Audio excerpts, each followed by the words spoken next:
विठाल विठाल विठाल.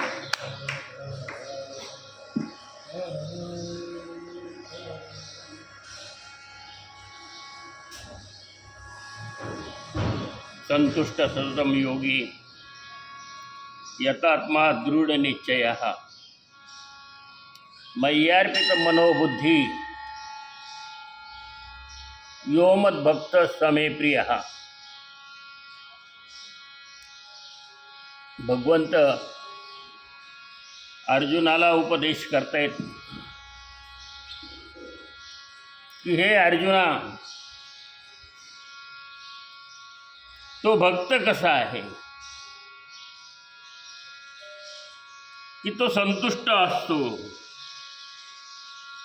संतुष्ट तो काही क्षणापुरता नाही किंवा काही मिनिटापुरता, काही तासापुरता किंवा दिवसापुरता नाही, तो सततम, सततम म्हणजे नेहमी सतत तो संतुष्ट असतो.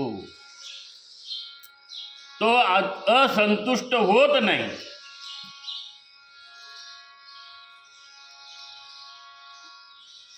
का तर त्याला त्याचं जे काही ध्येय आहे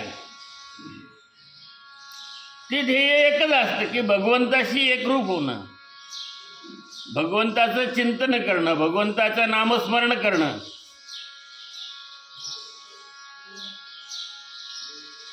देव मला कसा भेटेल आणि साधू संतांची सेवा कशी घडेल, समाजाची सेवा कशी माझ्या हातून घडेल,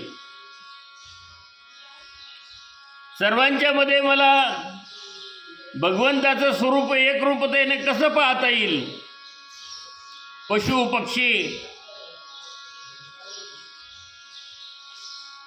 सर्वांच्या मध्ये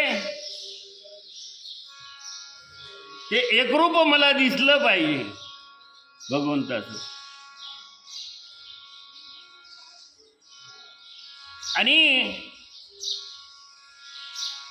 हे मन जे आहे ते मन त्या भगवंताशी एकरूप करण्याचा तो प्रयत्न करतो. म्हणून भगवंत म्हणतात की मय्यार्पित मनोबुद्धी, मन आणि बुद्धी मला अर्पण ज्याने केलेले आहे असा जो भक्त आहे, यो मद भक्त समे प्रिय, असा भक्त मला प्रिय आहे. म्हणून याच्यावर माऊलींनी ज्ञानेश्वरीमध्ये ओव्या केलेल्या आहेत. त्या ओव्या घेण्यासाठी आपण सुरुवात केलेली आहे. दररोज एक श्लोक आणि त्या एका श्लोकावरच्या ओव्या ज्या आहेत त्या ओव्यांचा अर्थ आणि थोडंफार आपल्या बुद्धीप्रमाणे आपण स्पष्टीकरण करणार आहोत.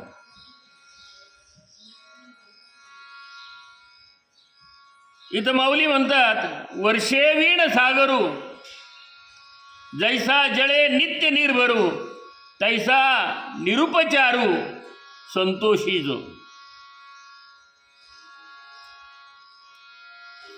समुद्राचं या ठिकाणी दृष्टांत दिलेला आहे की समुद्रासारखं संतोषी कोणी आहे का. जसा समुद्र संतोष पावलेला आहे. काल मी सांगितलं की खूप पाऊस झाला, नदी नाले वाहू लागले, गावाचे गाव वाहून जायला लागले, इतकं पाणी झालं आणि संपूर्ण भारतातल्या सगळ्या नद्या जाऊन त्याला मिळतात. नवे नवे जगात जेवढ्या जमीन असेल त्या जमिनीवर पडलेला पावसाचं पाणी समुद्राला जाऊन मिळतं.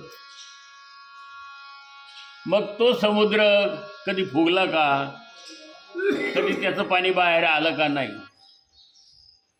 किंवा दुष्काळ पडला, आता पाऊसच नाही पडला हो यावर्षी, पाणीच पडलं नाही वरून, आणि पाऊस न पडल्यामुळं समुद्राला पाणी जाण्याचा विषयच राहिला नाही. उलट समुद्राच्या पाण्याची वाफ झाली सूर्याच्या उष्णतेने. आणि मग काय झालं, समुद्राचं उलटं पाणी त्या वाफेमुळं तर कमी व्हायला पाहिजे. पाणी तर मिसळलंही नाही, तरी पण समुद्र कमी झाला असं कधी दिसलं का? समुद्र आता खाली आटला बरं का फार. जसं नदी आहे का पावसाळ्यात खूप तुडुंब भरून चालते आणि शरद ऋतू आला की ती जशी कमी कमी ओढू लागते, तसं समुद्राचं घडलं का कधी? तर समुद्राचं कधी त्याने आपली मर्यादा सोडलीच नाही आहे, त्याच मर्यादेत तो राहिला. त्याची पातळी जी आहे तसं संतोषी समुद्रासारखा संतोषी असणारा तो जो माझा भक्त योमत भक्त की ज्याने आपलं मन बुद्धी मला दिलेली आहे.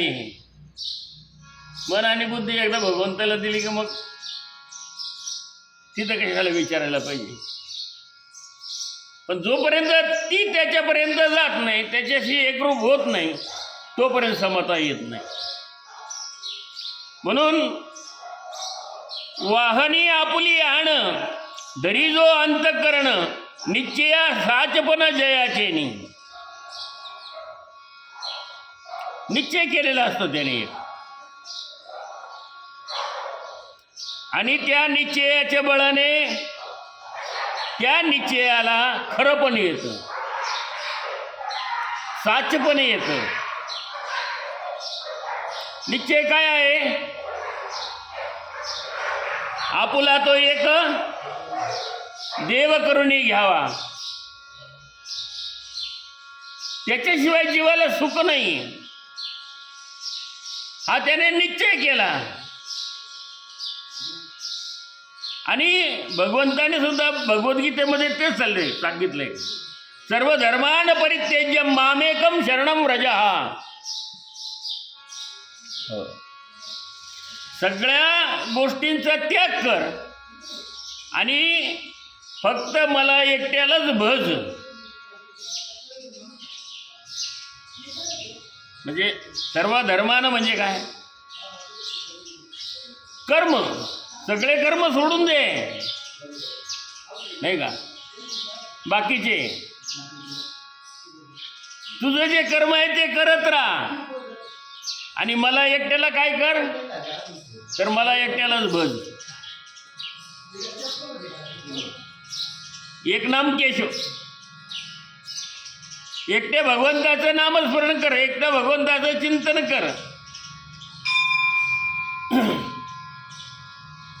सर्व धर्मान परित्यज्यम माम एकम, एकम म्हणजे एक. आणि त्याच्याने काय होईल, तर तुझी मन आणि बुद्धी जी आहे ते मन बुद्धी माझ्याशी एकरूप होईल, भगवंत म्हणतात. म्हणून वहनी आपुली आण, आण म्हणजे शपथ. बैसवनी एक्यासनी जयाची हृदय भुवनी विराजती. जीव परमात्मा दोन्ही बैसवनी एक्यासनी जयाची हृदय भुवनी विराजती. वहनी आपुली आण परी धरी जो अंतःकरण म्हणजे काय? आपलं मन आपलीच शपथ घालून जो ताब्यात ठेवतो त्याला शपथ घातली जाते. ते मन असं ठेवतो. मन ताब्यात राहतं का? ते 12 वाटाने पळत, साप जसं 12 वाटाने पळतो त्याला रस्ता कुणीकडे दिसतो सापाला. आपल्याला तरी एकच रस्ता राहतो, हे रस्त्याने पळण, त्या रस्त्याने, इकडे पळणार नाही. पण ते साप त्याला 12 वाटा असतात. तसं मनाला ह्या अनंत वाटा आहेत, अनंत वाटाने पळतं, पण त्याला शपथ घालायची नाही. ये म्हणजे हेच चाललं पाहिजे. रामकृष्ण हरी म्हणजे रामकृष्ण हरीच म्हटलं पाहिजे. हो, विठ्ठलाला भज म्हणजे विठ्ठलालाच भजलं पाहिजे. रामकृष्ण हरी विठ्ठल केशवा मंत्र हा जपावा सर्व काळ. याविना असता अनेक साधन वाहत असे यान विठोबाची, महाराज म्हणतात. याच्या आण वहा तसे आण आण म्हणजे शपथ घातली. कोणाची शपथ घातली? म्हणाला विठोबाची शपथ घातली. वहा तसे आण विठोबाची. म्हणून वनी आपुली आण दरी जो अंतकर निश्चया साचपन सा जयाचेनी.